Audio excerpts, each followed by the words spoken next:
This is the Situation Room, the only way to start your day. As every morning you are joining us to have conversations. I have money. Pesa mfukoni. Yo. Today it's not even mfukoni, it's on the table. Yeah. You might be wondering what I'm talking about. And, Only 4 years dead.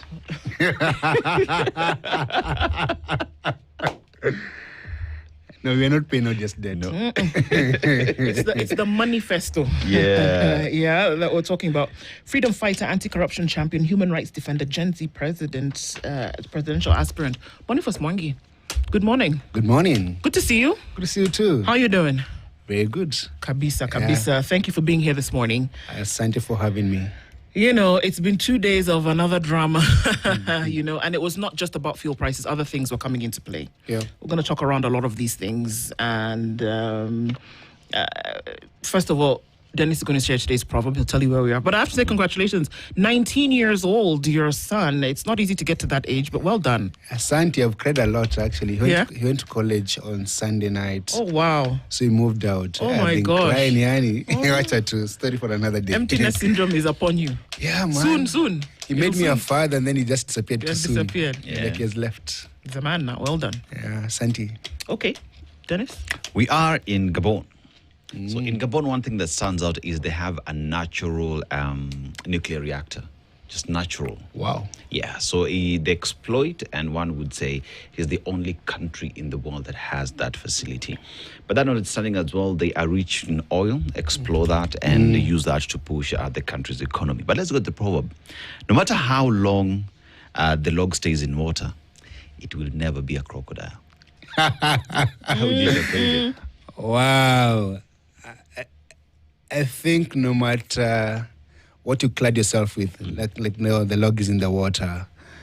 But even if the villager clocks or tries to jirembesha or cover themselves with expensive planes, a bigger state house, a bigger budget, he's still a villager. Mm-hmm. And so if you're a log in the water, you're a log in the land. You'll never be a crocodile. So if you're incompetent, no matter how much money you spend on yourself, and no matter how much you fly around, and no matter how you say how cool I am, you're still incompetent. I can't add anything. You know that log, when it's in the water or outside, but Still a only log. kuni. Kuni utawasha tu moto. And you know, actually, hata kuni moto waka.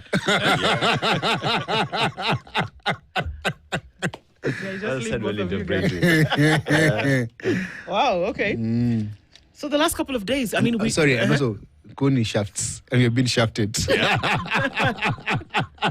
of all people that you, it's good that you can invite humor in some of these things. It shows healing, I think, I'm to trying. an extent. You know, yesterday was the day we were abducted in Tanzania, a year ago. Yeah, 19th of May. Yes. Yeah. Hey. It shows healing, man. A day at a time. Yeah, a day at a time. You'll get Yes. there. Or rather get closer there, right? So, yeah. And then here we are met with a situation that we knew from Friday that the country was going to be at a standstill. And these guys were not bluffing when they said we're going to shut it down because on the 15th, we knew that the prices were astronomical. Yes. And it was going to be crazy. And they said, we can't do this. Number one, we can't buy it at that price. Number two, the people that we ferry every day can't afford it because we're going to have to pass the cost to them. Mm-hmm. And we know that our vehicles are going to be empty. We're not going to be able to ferry anybody because people will not be able to afford it. And true to form, it happened on Monday and the country was shut down. Yeah. So beyond the cost of fuel, there seems to have been another cost. But how do we connect all of this and say, okay, well, whose fault is it? How can anybody? It's fuel prices are high. And that's the thing, Bonnie, that fuel prices are high. Yeah. The situation to get oil or to get fuel to countries is difficult. Can anybody be blamed? And we say at whose cost, at what cost? So you blame the president. You can't be told there's going to be like a national strike. And by the public transport vehicles, like the Matatus are going to go on strike. Mm-hmm. And then you leave the country. That's not what you do. Because the backbone of this country is Matatus. The government does not own public transport system.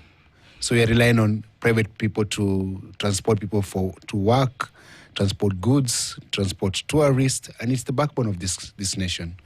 Then instead of you addressing that issue, leave the country. And then on Monday, when there's a strike and people are protesting about the fuel price, you send your police to shoot people. Then that evening, you do dog whistling. You say, why are you complaining? Why didn't you complain when Uhuru was president? So you're shifting the blame from you running the country and being responsible for what's happening to other people. So basically, the entire government failed on that particular day. Yeah. And it also shows that as a country, we can't rely on Matatus alone. The government needs to build light rails, because if the government had a light rail system, at least half of the country would have worked. At least there could have been some form of transportation for people. Yeah. But on Monday and Tuesday, the country came to a standstill because private vehicles, because Matatus are private vehicles. Yes, they are. They were parked at home. Yeah. And I remember, what's unfortunate actually, I remember when I was a young person, Kenya Bus Service, the government had a stake on that. So the government could actually have said, let's transport people with our vehicles. But the government has no vehicles anymore. There's even Nyayo Bus Service. Yeah. And so basically you have failed because letting the entire country depend on private vehicles is letting ourselves down, and we're going to be held hostage again and again. However, the Matatus had every right to strike. The fuel lands at maybe 100 shillings. The rest are levies. There are 7 levies and 2 taxes on every liter of fuel. It does not make sense. So the government is using this money because it's every day. Every day they're collecting billions from fuel levy because they think Kenya consumes about 500 million liters a day. So they're collecting fuel levies every day, and they feel they can't live without that. Yeah. You know, Bonnie, the strike that happened in the country for those 2 days for me is deeper than just people not being able to go to work. Yeah. You know, if you read the papers today, we have those who were killed, who were shot by the police. Yes. We have those who lost job, lost their pay for the day. Yes. We have the sick who had to walk to hospitals. You know, there are those who are in ambulances who are unable to get to hospitals on time. You look at the cost of all this to human life and suffering in the country, and one asks the question, should the government take blame? Should the government then be able to pay back Kenyans who've lost all this? So this government will not pay anyone for anything because they're not taking responsibility for what actually happened. There was a lot of shift blaming, I think. Blame shifting. Blame shifting. The blame shifting. Yeah. There was a lot of blame shifting on Monday by Murkomen's press conference. But let's take it back a bit. They knew the strike was coming, and they failed to do anything about it. And then on Monday, the police did what they do all the time and what we complain about. They sent armed police to shoot people, and they shot 4 people, injured 30 others. And they'll say they were looters, but there's no connection between killing people and the people who are looting.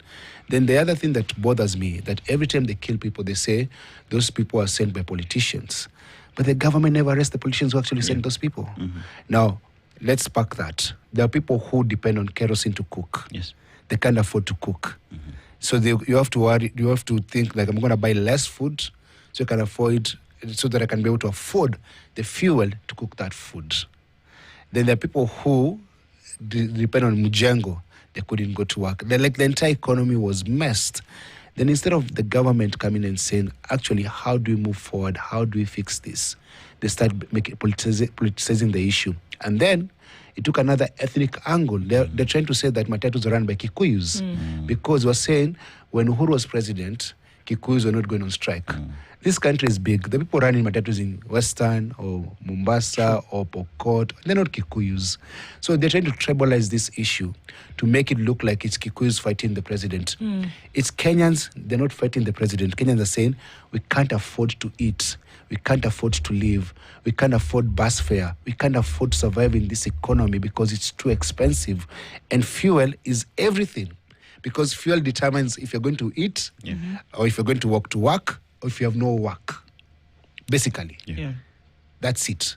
So if you don't fix the fuel price, the economy is going to collapse. Indeed. Yeah. The deputy president is not in Baku. He's not in Kazakhstan. Deputy president is in is in Kenya.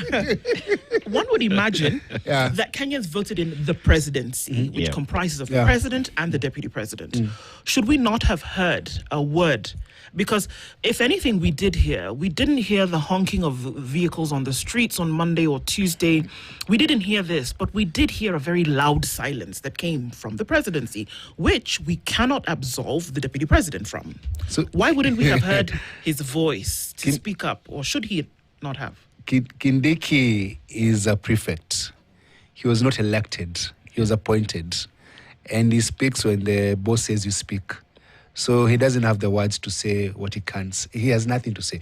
I think the deputy president in this country is Murkomen. And helped by Sudi and Itumbi. Those are the ones running the country. Itumbi, Sudi, Murkomen. And then the likes of Kindiki are told, go there, say that, go there. So Kindiki has no powers. So that's why he's silent. And also, I think Kindiki is also understanding that when these things goes tribal, he gets affected because it becomes Mount Kenya politics. They're saying, oh, why didn't you strike? So Kindiki has to be very, very careful because in the coming months, people are going to defect. Yeah. And so Kindiki is wondering, is he going to replace me with someone else from another region in this country? So Kindiki doesn't know what to say. Prefects have to speak when they're told, and Wandike noisemakers. Yeah. Now, Bonnie, we knew that the strike was coming. Any responsible government would have tried to have these discussions before the fact, because rightfully, if you listen to what many are saying, Kenya lost close to 3 billion shillings on day one, day two. That is around 6 billion shillings because people did not move. Yeah. Yet a government that depends on these taxes did not do anything. They decided to react after the fact. But you also have to read that with previous statements that were made by President William Ruto while deputy president, when he was talking about fuel prices because of Ukraine war and all the levies that were there. With the president having done the complete opposite in terms of reducing fuel, we saw him increase from 8 to 16%. Yeah. Should the president take responsibility for where the country finds itself today? That we lost 6 billion shillings because he lied to Kenyans. That Kenyans died because he lied to Kenyans. That we have children who did not go to school because he lied to Kenyans. Can he be removed from this conversation? No, he cannot be removed. Actually, the backstops of the president, he's the one who actually promised cheaper fuel prices. He promised that as a country, you're going to diversify and have electric vehicles so that you don't rely on fuel. That was Indeed, it was said, And then he promised in his UDA manifesto a rail transit system in the entire Nairobi, which he has not built. So the buck stops at him. You cannot actually have this conversation without actually saying the president is involved in that. And then he got us into a deal called G2G. And we agreed we're going to buy fuel at a flat price. And we agreed we're going to buy that fuel at that price. And there was no other thing about shocks or Ukraine or Iran war, nothing about that. And then, so when the price was low, we were paying much, much higher because we had a deal with we had a deal with people to provide us with fuel. However, when the war came, the price rose. But we're like, when the fuel was cheaper, Kenya was paying higher price than the entire region. Yeah. And even right now, Kenya is paying higher price for that fuel that comes through Kenya. The one that goes to Uganda, Sudan, passes through this country. Then they tell us, those countries don't have fuel. So these guys trying to maximize money from that. But there's also another possibility that the government of this country, led by Ruto, are charging fuel at a very higher price so they can collect money for campaigning. Because they're saying that between every 30 to 50 bob is going to Ruto's pockets. Because who's saying, Bonnie? Yeah? Who's saying? It's been alleged by the people who are in the know because of Starbucks. He owns Starbucks. And they have more, they supply fuel. And he has, I think he's the second or third biggest fuel supply in this country. So at the end of the day, the president is doing business with the government and collecting money so that he can be able to finance his campaign. Should that be seen as conflict of interest? It's conflict of interest. It's been said that anyone who's in public sector should not do business with government. He's running SHA like personal property. He's running avoidable housing as personal property. He has AMACO insurance. There's so much conflict of interest in everything that is done in this country. I mean, the jury's out on some of these things in terms of, when you go down the tunnel, who are you going to find at the end of it? But one of the things that came up from these issues over the last couple of days is that it was not just a fuel issue. Yeah. It was not just fuel prices going high that Kenyans were out complaining about. What it did is that it gave avenue for people to then vent their frustration. And had it not been, and I don't even know if it's been dealt with, but had it not been, as some fork in the road had not been created, that it was going to then give people an opportunity to vent out about every other thing that they were frustrated about. And one of those things is how people are being treated, at what cost. And you mentioned something about this. And I said this morning that the resilience of Kenyans is playing out here. And that the real heart of Kenyans is playing out, especially when you see that Kenyans go to where an OCS is being held and they say, excuse me, release this man, who for the longest time, one of the CSs has told us that Kenyans hate police and that police should actually be ready to shoot Kenyans if they move outside of a police station. Yes. Now, yesterday and the day before, we saw Kenyans go to fight for an OCS and say that because he released people who, for there was no evident charge that would be leveled against them, let them go. And because of that, he was then detained. Kenyans came out and said, this is the impunity that we are talking about that raises fuel prices, that makes SHA unusable and unworkable, that doesn't ensure that our children can go to school, is now holding an OCS who was just following the law. Yeah. What are your thoughts about how there seems to be layers and layers of the frustration that, impunity breeds in this country? So, that OCS, our addition was just innocent. We just caught up in Kenyan politics. So Murkomen has a press conference, says that 300 people arrested. Then he realizes some people are released because there's no offense that was committed. And so the OCS is actually blamed for releasing those people. And I think the government thinks that the more you arrest people, the more you deter them from protesting. Or the more you shoot people, the more you deter them from protesting. But Kenyans are tired. And what's going to happen, beyond the police will stop shooting people, the people will keep on protesting, and the pain they feel will be expressed not only on the ballot, the ballot is very, very far, but by them paralyzing this country. There is a frustration by the presidency and the government that they feel like the Kenyans don't like them. And it is not our business to like the government. It's our business to pay taxes and to be good citizens and to follow the law. But when the government treats us with contempt and then shows us madarao, we are going to fight back. And that fight back, we're going to fight for those people who used to oppress us but are now on our side. The police are seen as the enemy by the Kenyan people. It's true. But when you arrest a police officer who for once did not break the law but was fighting for Kenyans, they're going to fight for that guy. Yesterday, those citizens almost overran Langata Hospital. They said, akona pingu kama kona pingu atolewe. Amekula kama jakula tunapatia chakula. Tunataka kujua ako sawa. They had to bring a doctor outside to tell people that he's safe. And that's where we are at. That citizens have just said, you know what, we can't wait until 2027 to then send this government home or demand better. We're going to demand better now. And this anger is very, very timely, because in a month's time, we're going to commemorate the second anniversary of June 25th protests. So next month, another paralysis in the entire country, because the entire country is going to be marking the Mashujaa Day to remember the martyrs we lost 2 years ago. And so this government should be very ready for more strikes. And even next week, actually, if they do not reduce fuel price, the Matatus are going to go back on strike, because they don't have passengers right now this week. They're going to go back to work. But people are walking to work. People are waking up at 5 a.m., 4 a.m. to walk to work because they can't afford to pay bus fare. So it's not that we hate this government. It's that this government does not understand the pain Kenyans are going through to survive, to eat, to just pay fees.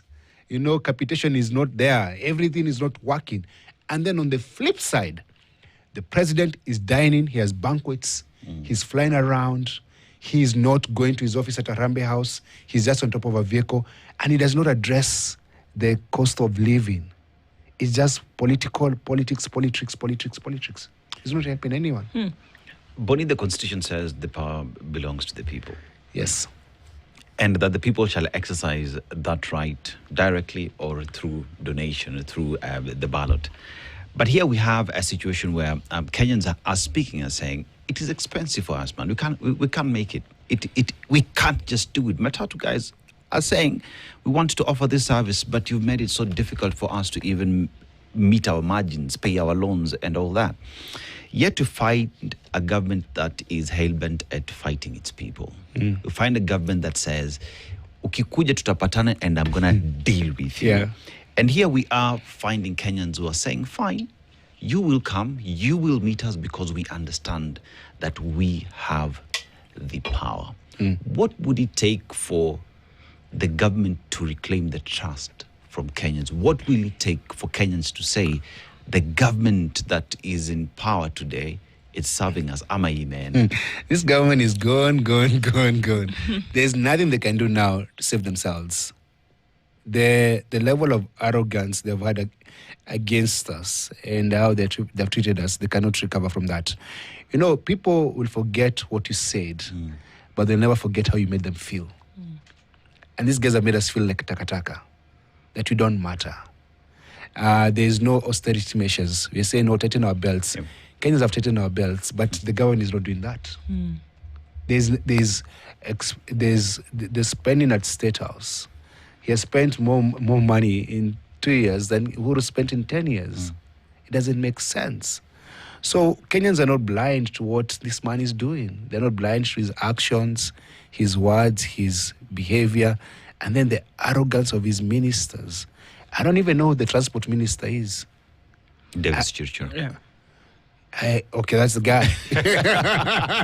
You weren't joking, okay. I have no idea who he is. Yeah. I'm like, what does he do? Because you negotiate well in advance, right? Yeah. You say, how do we, and then you explain yourself. Let me tell you, if this government respected Kenyans, they would have actually come and explained why fuel is very expensive and why we have to tighten our belts and what they're going to do to ensure that those shocks are not felt by Kenyans alone, but even the government is cutting costs so that even us, if we are eating 2 square meals a day, if you're going to eat one, the government is not taking advantage of you. Yeah. They are not doing that. And Kenyans have no problem paying taxes and those levies. But if that money was going towards education, healthcare, we'd actually understand that if Shah was working, if our kids had capitation in school, we would understand. But there's no money in schools. There's no money in healthcare. There's no money in roads. There's no money for anything apart from expenditure, daily recurring expenditure, and paying civil servants. And that's where the problem is, that you are paying so much taxes and you're getting zero delivery from our taxes. Yeah. Do you think that there's a one-stop solution to this? I know that severally you've spoken about corruption. You've talked about, if you get that nipped, it's beyond the bud now. I think it's all over the place. But if you get that sorted out, then you sort out the problems that the country is dealing with, or is it beyond that? I think we need to overhaul the entire system. So the guys who create the problem cannot fix it. So this government cannot fix the problem. But you need to fix first, number one is you need corruption has to be dealt with. So seal all leakages. And then you need to ensure that you do an audit of the civil service. It's bloated, inflated, and there's a lot of ghost workers. Yeah. Thirdly, you need to stop unnecessary expenditure. Yeah. Or travel, meeting in hotels, 3 cars for every minister, escort service. Yeah. All these things, bodyguards, hang-arounds. There's so much unnecessary expenditure around individuals. So you need to ensure that if there's a meeting in Kazakhstan, it can be a Zoom meeting. It can. We've seen presidents do this before. They do Zoom meetings, right? Yeah.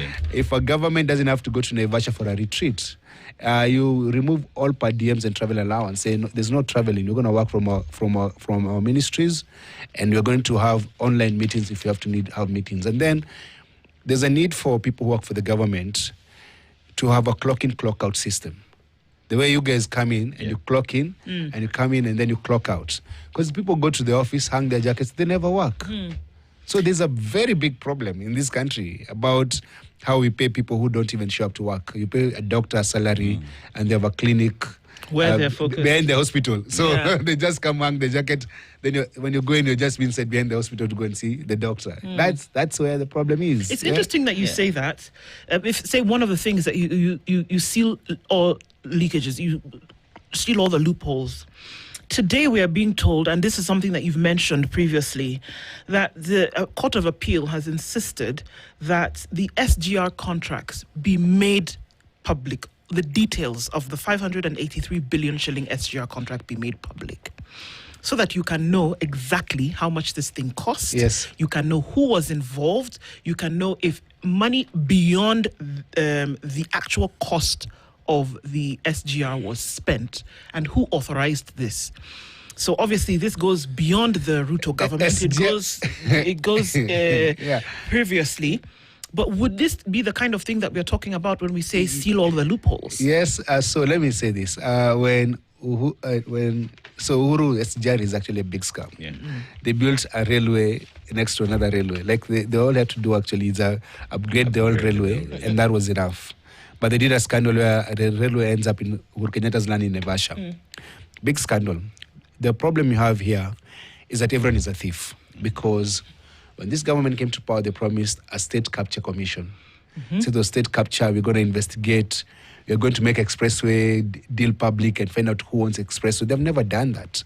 So, and this brings me into about leadership. So there's a big conversation about this coming election and who should work with who. But the truth is, if the young people in this movement work with these politicians, they're going to end up becoming thieves. Because the people who are shouting loudest about Uhuru's kleptocracy, when they came into power, they went quiet because they realized we can get a cut from what those guys stole, because they're going to share with us. Right now, as a movement trying to win the presidency, and you're being told, come, join us, we have money for you guys to campaign, because the moment you join those people, they're going to give you money, but you can never go after what they have stolen in the past. So how do we move forward? Even before the court, this Jaron thing ruling is very good. But there's a Ndungu report on the illegal acquisition of land. Implement that. There's a TJRC report that says who stole what, who violated who, what happened in the last 50 years. Go after those. There's a lot of documents in government that actually exist that you can implement to show that you're serious about corruption and rule of law. But they will not do that because it affects them individually. You know, you've talked about state capture and the commission that was to be put in place.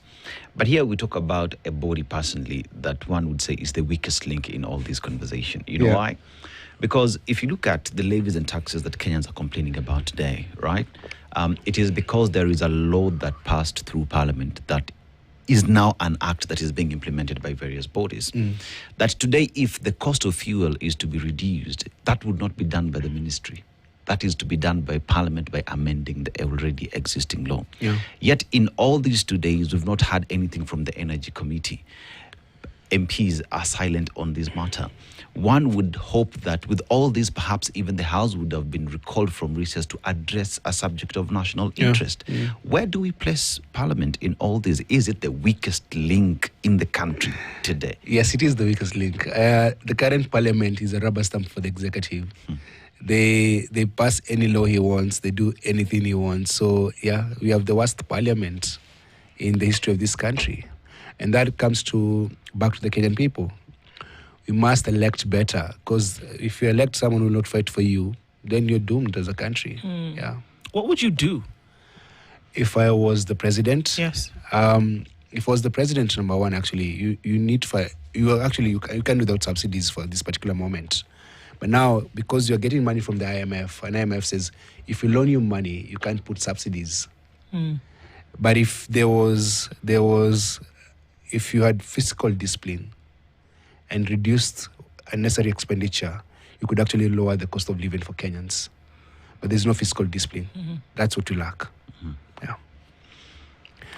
I mean, but you know, let's talk about fiscal discipline. Actually, you mentioned something about odious debts, and Kenya is servicing debts of money that was borrowed, that never came to our coffers, and the money was stolen or misappropriated. The people stole that money are known people. The money where the money went can be found. We need to get the people who borrowed this money to pay that money. And if that money went into their pockets, we recover that money and pay those debts.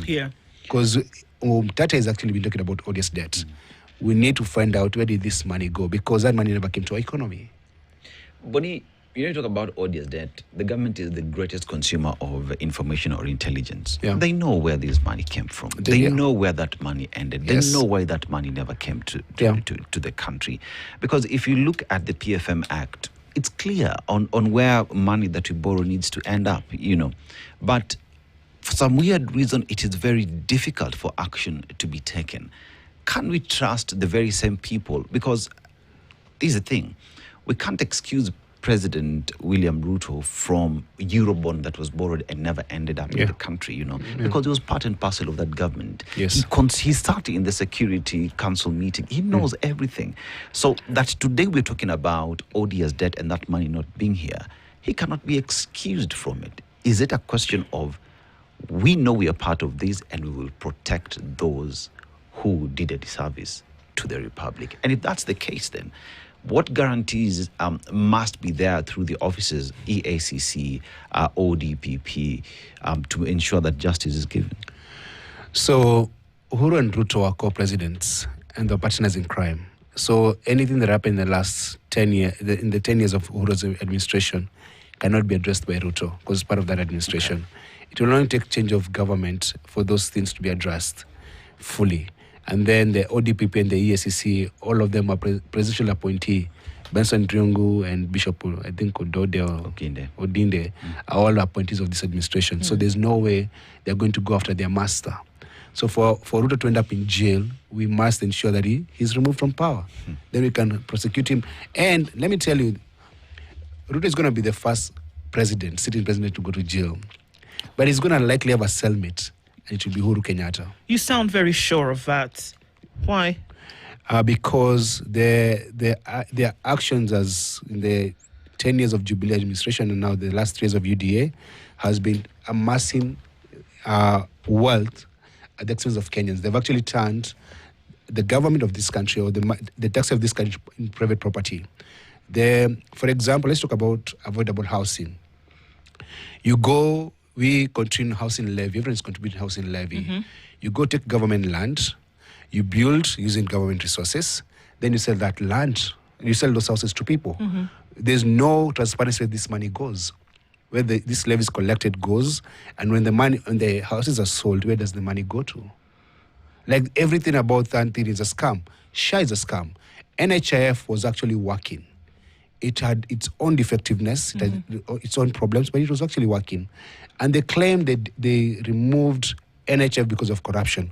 But it was corruption and there was problems and there was illegal claims or fraudulent claims. Why didn't you go after the criminals instead of destroying NHIF to start a parallel system that benefits your people? The government built a hospital for National Police Service next to Kenyatta Hospital. Yeah.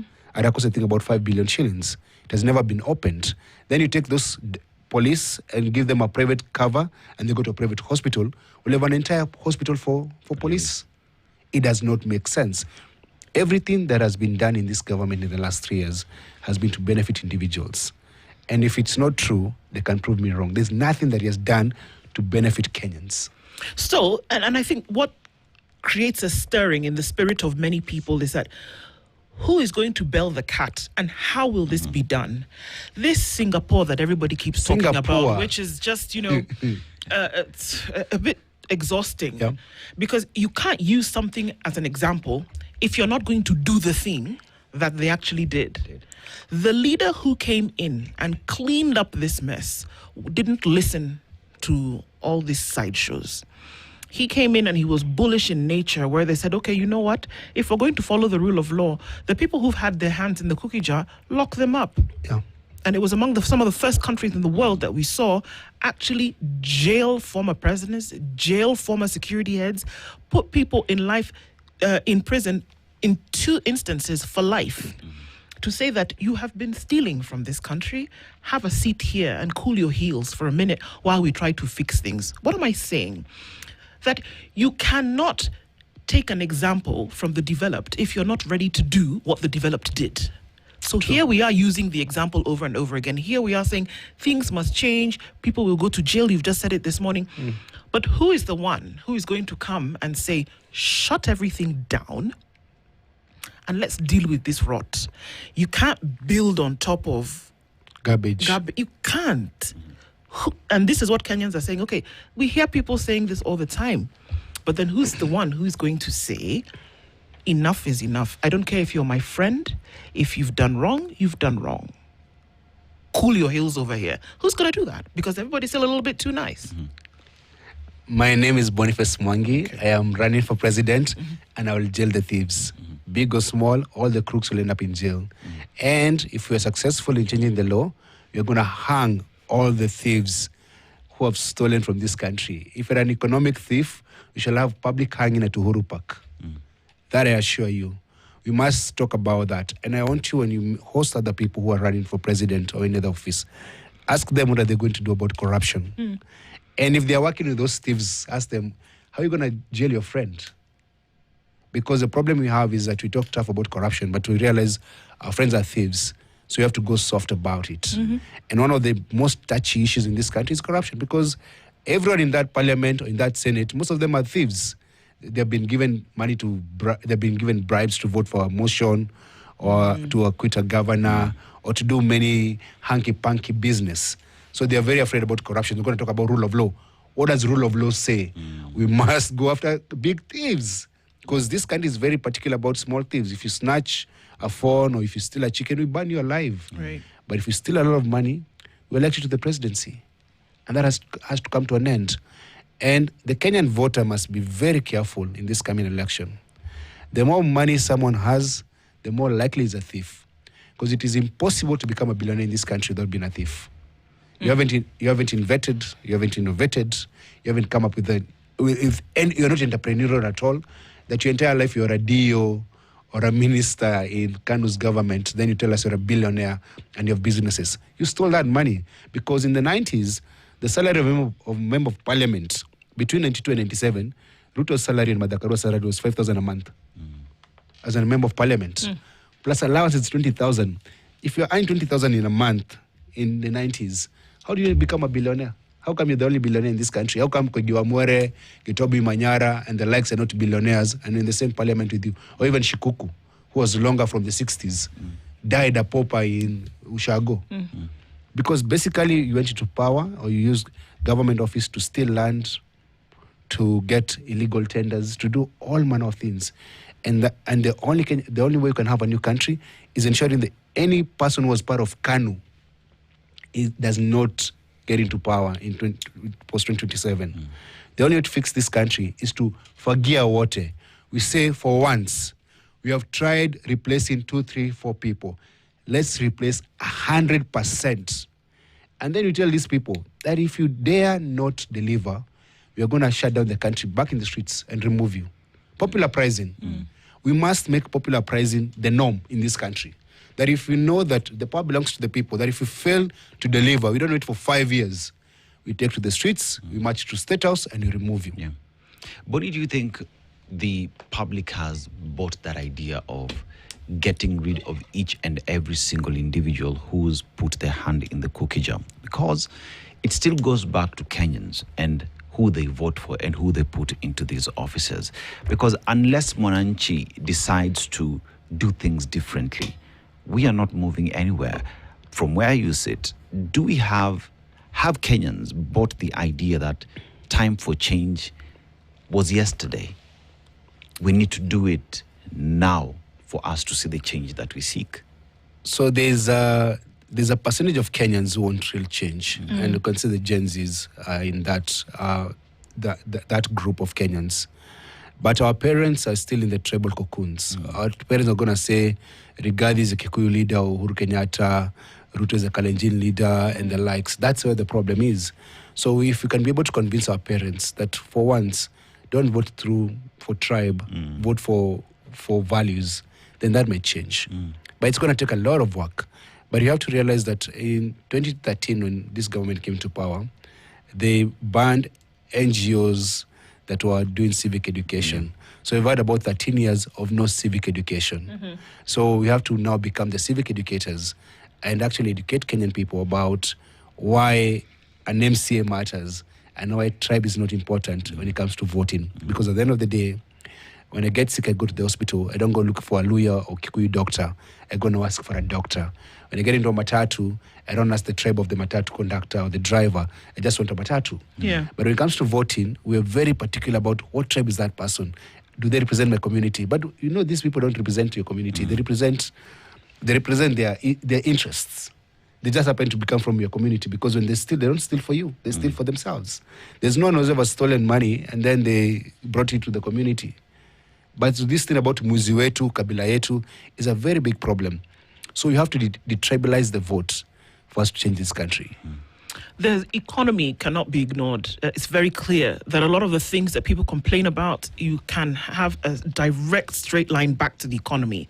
Whether we talk about, not being able to provide proper health care, of course, the economic factors where money may have been misappropriated.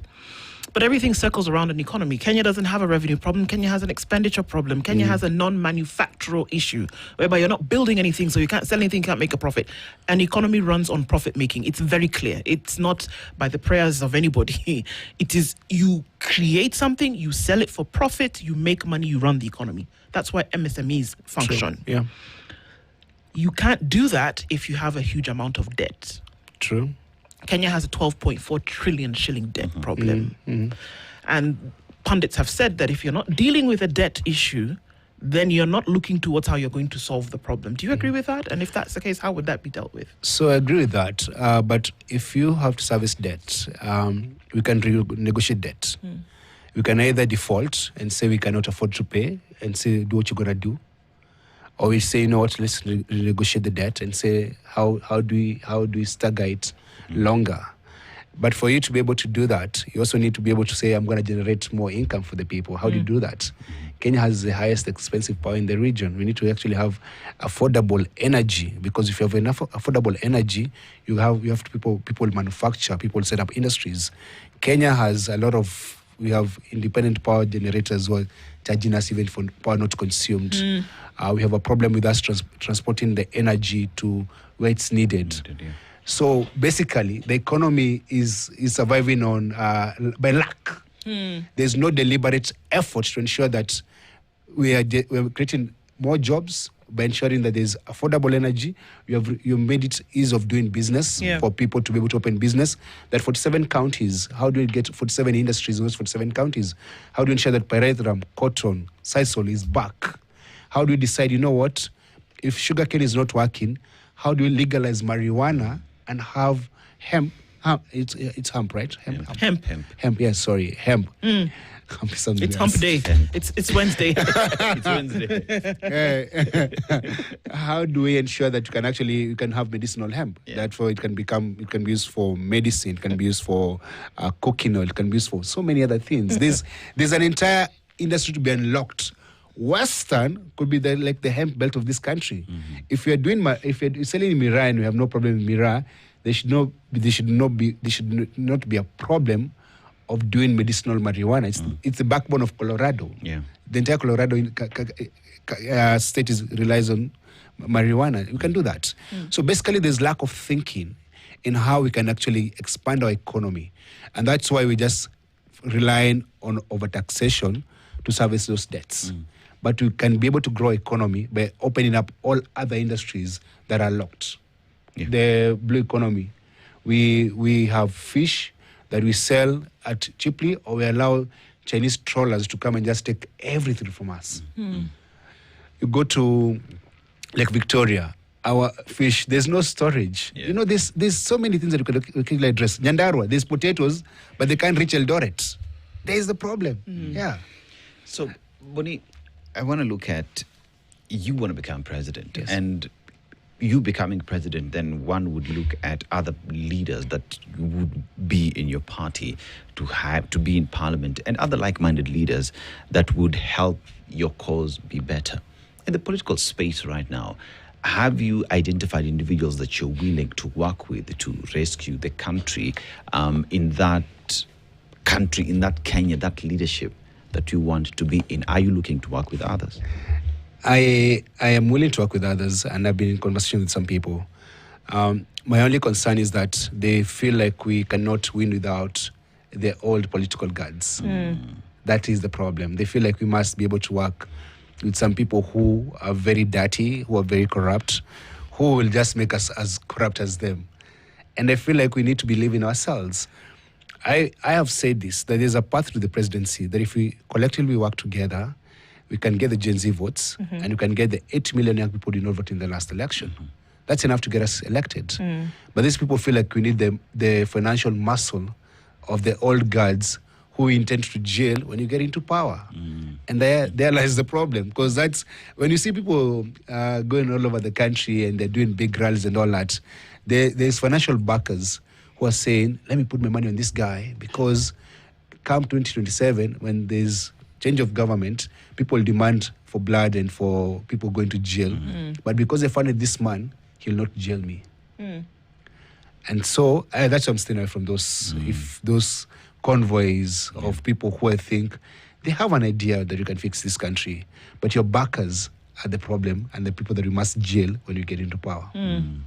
They're saying that if you want to be wealthy, if you want to be rich, start business, but depend on government to create an environment where it's conducive for you to do this business. That you need to then make sure that the process for doing business makes sense, that somebody can come in as an investor or whatever the case may be, and you create the framework for that. The job of government is in the creation of the laws and to make sure. So you have members of parliament, you have those who sit in your lawmaking bodies, and then that's where the real work is. Should people be focused? I mean, you alluded to that. Talk about your MCA, the very basic level of governance.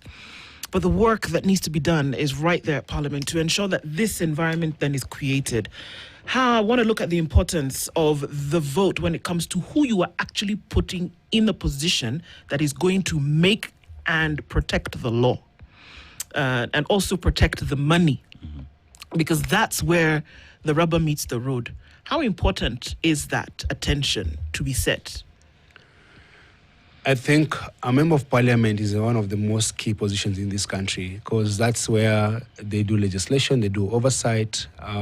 They are like your watchman. They watch the coffers. They're able to. They can even summon any cabinet secretary. They can impeach the president. But Kenyans do not see that. They don't see that role, because we made a mistake by giving members of parliament CDF. Because now they've stopped focusing on legislation. They're dishing out bursaries and building fences in police station and just doing things that they're not supposed to do. The money that is in CDF should go back to government. Let government do education. Let members of parliament just focus on their job, legislation and oversight, and becoming the people's watchdog. So, when I get elected, we shall get rid of CDF. Totally. There should not be CDF. No money going to. It is already legal. And give it to whom? The money goes to the government. There's no. You don't need to give politicians money to give handouts. That money is the one that is giving politicians money to give bursaries to goons kids, so that these goons can be called on. They can be on call. And being given to border goons. This money, every year, a member of parliament has about 50 million shillings. No, 200 million shillings, actually. Every year, an MP has 200 million to spend on bursaries. Where's an MP issuing bursaries? That's not their job. So remove that money from there. Number two, remove lower salaries of members of parliament to at least maybe lower it by 30 to 40 or even 50%. Even parliamentarians, cabinet secretaries, and even presidents. Lower that salaries so that you attract people who are coming to serve the country, not to actually earn that money. Remove bodyguards. Every MP, give them a driver and a personal assistant. That's fine. No bodyguards. Take these police officers back to the community so the entire country can be safe for everyone, not just for a few people. So remove all these perks. Between independence and 2002, members of parliament never had bodyguards. They never had all these perks. And we had the best parliamentarians even in the 80s when it was a one-party state. There was only KANU in power, but people like Orengo and Anyona were in KANU, and they were fighting the president of KANU in parliament because they had a say and they could talk about these things. Problem is, we are electing people who are sycophants, who are drug dealers, who are murderers, who are rapists, people, wash people, all manner of criminals into parliament. And when they go there, they just get elected just for protection. So when they're called to vote for anything, they vote for anything. You should not have someone who runs a betting company as a member of parliament. You should not have that. And even ethically, it is very wrong. Because he's going to pass laws that favor him. You should not have people who own hospitals and do all manner of things in parliament because they're going to pass laws that favor them. Just remove the prestige and the perks of parliamentarians, and you're going to attract people who are willing to work for this country into parliament. And I can tell Kenyans that you do not need parliamentarians from one party, either UDA or whatever party it is, even my party, Ukweli Party. Elect people for their values, because values will align in parliament. You don't need a yes parliament or a no parliament. You need a parliament that is actually there to represent the best interest of the people. That's what you need. Well, the time is running quickly. Are there indicators as to what 2027 will look like, and how do you feel about, I mean, we know what in our heads should be the case, how people should vote, how people should organize themselves. What does it look like if you were able to look into the proverbial crystal ball? What does it look like going into 2027 that Kenyans will then make decisions about? So it looks very messy because there's a campaign to make the election tribal, not about issues. There's an issue about, that tribe, this tribe, and that's going to inflame this country. There's even a possibility of pre-election violence because if you inflame the country and make it such a high-stakes game, people start being killed or being evicted from their homes. And so you must detribalize the politics, and anyone who is actually doing dog whistling politics should be called out. So let's be very careful that you don't go back to 2007. Yeah. Because Hassan Omar spoke yesterday, and they're saying, and it's unfortunately. Yes. So you have to be very careful you end up with tribal politics. Let's just stick to the issues and stick to what matters for this country. And whatever happens, no one should fight for a politician. If they want to fight, to give them those majembe gloves, naweka mawe, put them in a ring, let them fight each other. We can even fund a fight for Rigathi and Ruto. They square it out. They used to be friends. Yeah. Boniface Mwangi, presidential aspirant, has been here with us this morning, looking at some pertinent issues that perhaps need to be focused on more than others. Thank you. Thank you for being here this morning. Looking forward to the next. Asante. Asante Sana, good morning, 8 a.m. The latest news from around the world. 94.4 Spice FM. This is the Situation Room, the only way to start your day.